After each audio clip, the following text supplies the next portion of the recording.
بنعمة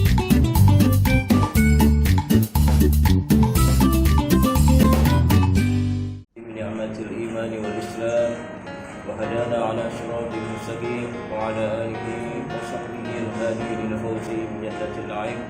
أما بعد، قال الله تعالى في كتابه الكريم: أعوذ بالله من الشيطان الرجيم. بسم الله الرحمن الرحيم.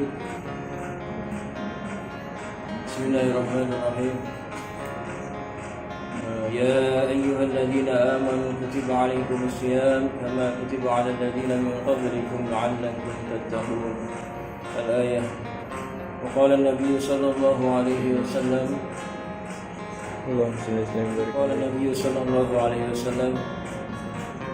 Hadratul Mukarramin selaku tuan rumah, yaitu Muhammad Basri, kemudian para ibu-ibu yang sama-sama kami hormati, para asatid wal asatidah, terutama Ibu Hajah Astuti beserta keluarga besarnya. Mudah-mudahan senantiasa Allah berikan kesehatan, amin, walafiat, amin, panjang umur, amin, dan berkah hidupnya, amin ya rabbal alamin. Juga kepada hadirin semua, para remaja, insyaallah kita semua dimuliakan oleh Allah Subhanahu wa taala. amin. Saya tidak bisa menyebutkan satu persatu, namun tidak mengurangi rasa hormat dan ta'zim saya. Bicara masalah bulan Ramadan, mungkin pada saat ini adalah saat-saat, kalau ibarat kompetisi adalah saat-saat yang menentukan untuk maju ke babak final. Kita sudah memasuki semifinal. Inilah salah satu umat Nabi Muhammad SAW yang kita adalah termasuk orang-orang yang dipilih oleh Allah SWT. Amin. Karena pada saat ini makin berat karena godaannya makin banyak, terutama bahwa hawa-hawa lebaran sudah mulai terasa ya. Yang belum punya baju mungkin pikirannya udah pikiran pakaian, harus untuk ibadah. Itulah salah satu godaan. Dan pada saat ini kita beruntung kalau masih bisa untuk hadir menjalankan sholat tarawih. Karena kalau pahala itu ditampakkan oleh Allah Subhanahu wa taala, maka orang itu pada berebut ke masjid, ke mushola yang ada pasar tepi, mal-mal pada tutup. Untuk apa? Untuk ibadah menjalankan sholat tarawih. Karena pahala itu tidak ditampakkan, nanti di akhirat nanti ya baru ditampakkan di hadapan kita. Maka orang itu tidak punya semangat atau giroh, kecuali orang-orang yang memang sengaja dipilih oleh Allah Subhanahu wa taala. Dia tetap semangat untuk menjalankan ibadah sholat tarawih. Maka beruntunglah, ini termasuk salah satu Muhammad Basri yang mengadakan kumpulan seperti ini, sholat jamaah tarawih, yaitu termasuk orang yang dalam Al-Quran dikatakan wa may yu'azzim sya'airallah fa innallaha taqwal qulub. Barang siapa yang mensiarkan atau mengagungkan agama Allah, maka sesungguhnya di dalam hatinya adalah orang yang bertakwa, mempunyai takwa di dalam hatinya. Mudah-mudahan kita termasuk orang-orang yang punya hati yang bertakwa kepada Allah Subhanahu wa taala. Bagaimana tujuan puasa adalah untuk la'allakum tattaqun, supaya kita terbentuk menjadi insan yang bertakwa kepada Allah Subhanahu wa taala. Namun pada saat ini saya ingin mengupas salah satu hadis saja, hadis Rasulullah SAW yang berkenaan dengan anak yang soleh. Kalau masalah puasa mungkin kita sering dengar ya tausiah-tausiah yang lainnya, tapi saya sedikit hanya menambahkan untuk cerita tentang anak yang soleh. Dalam hadis Rasulullah katakan, al-waladus soleh yanfa'u fid dunya wa yarfa'u darajat wa fil qiyamati syafi'ah. Jadi yang pertama, anak yang soleh itu ada 3 kategori. Yang pertama, anak soleh mempunyai kelebihan apa dari Allah SWT, yaitu dapat bermanfaat di dunia. Hidupnya bermanfaat bagi masyarakat, bagi lingkungannya, bagi lingkungannya bermain maupun tempat lingkungan di mana dia tempat tinggalnya. Insya Allah hidupnya bermanfaat karena tidak membawa kerusakan baik segi akhlak, ya, moralnya dan sebagainya. Insya Allah hidupnya selalu terarah. Kalau anak-anak yang soleh itu, supaya menjadi anak yang soleh itu gimana caranya? Ya dididik dengan pendidikan agama, atau dimasukkan ke pesantren, insya Allah dia akan terkontrol agamanya dan akhlaknya. Seorang anak soleh belum dikatakan sebagai anak yang soleh apabila masa kecilnya kita lihat memang kenyataannya dia sering mengaji, rajin ke masjid, ke orang tuanya atau teman-temannya, itu belum bisa dijadikan anak yang soleh atau soleha. Hakikatnya anak yang soleh atau soleha itu ketika dia berumah tangga. Kalau kata guru saya begitu, ketika dia memasuki bahtera rumah tangga, baru bisa dikatakan anak yang soleh atau soleha. Maksudnya kenapa? Ketika dia sudah mempunyai istri, rumah tangga, atau punya suami, berubah nggak baktinya kepada orang tua? Situ ya.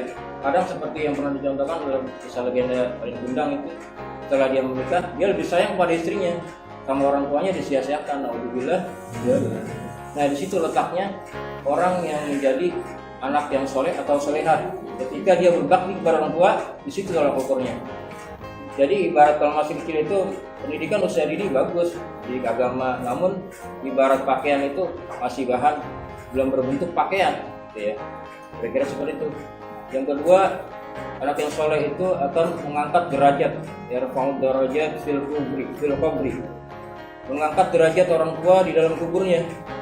Siapa orang tuanya yang sudah meninggal, anaknya selalu mendoakan kedua orang tuanya, maka dia adalah orang tua yang termasuk beruntung karena mempunyai anak yang soleh atau soleha. Derajatnya orang tua ini makin terangkat karena didoakan setiap hari atau setiap saat oleh anak-anaknya. Bahkan bisa melebihi para ulama-ulama. Karena kenapa? Berkat doanya yang transfer terus, dikirim terus oleh anaknya. Maka makamnya makin tinggi derajat orang tua nanti di sisi Allah. Gitu ya. Mudah-mudahan keturunan kita mempunyai anak yang soleh dan solehah. Amin. Gobul.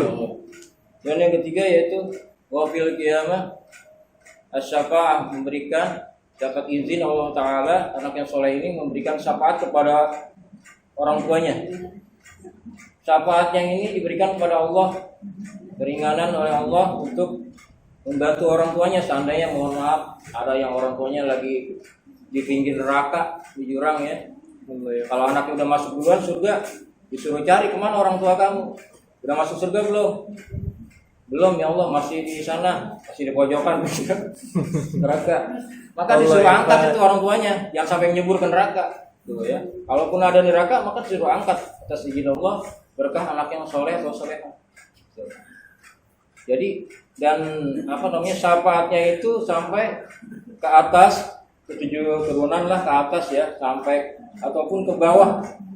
Jadi ke atas bisa, ke bawah bisa, vertikal dan horizontal kalau bahasa keren gitu ya. Jadi dapat memberikan syafaat baik pada anak cucunya nanti ataupun ke kakeknya ke atas. Dapat keringanan dari Allah memberikan syafaat kepada kedua orang tuanya dan keturunannya semua keluarga besar. Makanya beruntunglah bagi orang-orang yang mempunyai anak yang soleh dan solehah. Mudah-mudahan kita semua mempunyai keturunan yang soleh dan solehah. Yang biasa mendoakan kedua orang tuanya. Amin. Kebanyakan orang ibu-ibu investasi di dunia itu kebanyakan harta berbentuk investasi dunia aja yang diperbanyak, investasinya harta segala macam, tapi lupa akan investasi akhirat. Itu ya. Investasi akhirat itu apa? Yaitu anak yang soleh dan solehah yang bisa menyelamatkan kita nanti di alam kubur maupun sampai hari kiamat. Itulah keyakinan para ulama kita, ulama Ahlus Sunnah wal Jamaah.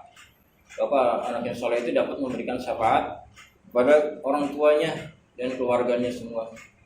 Saya kira itu saja kira-kira untuk sebagai penutup. Ada kisah santri yang kisah santri dulu di pesantren itu yang saya alamin ada dididik dengan jiwa entrepreneur atau jiwa pengusaha, belajar usaha lah gitu ya Bu. Jadi wirausaha. Ceritanya seorang santri ternak lebah atau tawon supaya tawonnya ini nanti menghasilkan madu. Kan kalau tawon biasanya di atas ditaruh sarang lebah itu. Suatu ketika tiap hari kan berapa kali seminggu dia kontrol itu sarang lebahnya. Ini udah banyak belum tawonnya, berkembang biak belum. Nah, ceritanya dia kontrol nih sarang lebah itu di atas. Naik pakai tangga santri. Kalau santri biasa pakai sarung ya Bu ya. Iya. Gitu udah naik pakai tangga, pakai sarung. Enggak, tapi sayang dia lupa pakai tanah dalam Bu. Enggak pakai tanah dalam gitu. Sampai santri kan gitu. Nah, ketika dia ngeraba-ngeraba itu sarang tawonnya nggak sengaja itu terus sarang tawonnya kepegang, lalu berhamburan itu tawon kemana-mana. Iya, tawonnya nggak hambur kemana-mana. Akhirnya ada satu tawon yang masuk ke dalam sarungnya. Iya, sarungnya, maka akhirnya tergigit lah itu al-mukarramnya. Ya, iya, al-mukarramnya itu. Akhirnya dia jatuh seketika karena kesakitan, jatuh debu gitu ya. Sambil meringis dia berdoa sama Allah. Dilihat pas dia sarungnya, bengkak. Bengkak. Tapi walaupun bengkak, dia tetap bersyukur kepada Allah. Ya Allah, dia berdoa, ya Allah sembuhkanlah sakitnya dan biarkanlah bengkaknya, kayak gitu. Jadi lu bisa sembuhkan sakitnya, tapi biarkanlah bengkaknya, ada gitu. Dia cuma dia sekedar umur ya. Jadi dia minta 17 ke atas. Jadi dia minta sembuhkan sakitnya doang, bengkaknya biarin dah, katanya gitu. Jadi itulah ya, dari hiburan ya, biar nggak terasa capek teramainya ya. Demikianlah yang bisa dapat saya sampaikan. Mohon maaf kurang lebihnya. Dari yang benar datangnya dari Allah SWT, dan yang salah dari saya pribadi mohon maaf. Bila taufiq wal hidayah. Assalamualaikum warahmatullahi wabarakatuh. Assalamualaikum warahmatullahi wabarakatuh. Terima kasih sudah menonton. Dukung terus channel Go3 dengan like, comment, dan subscribe.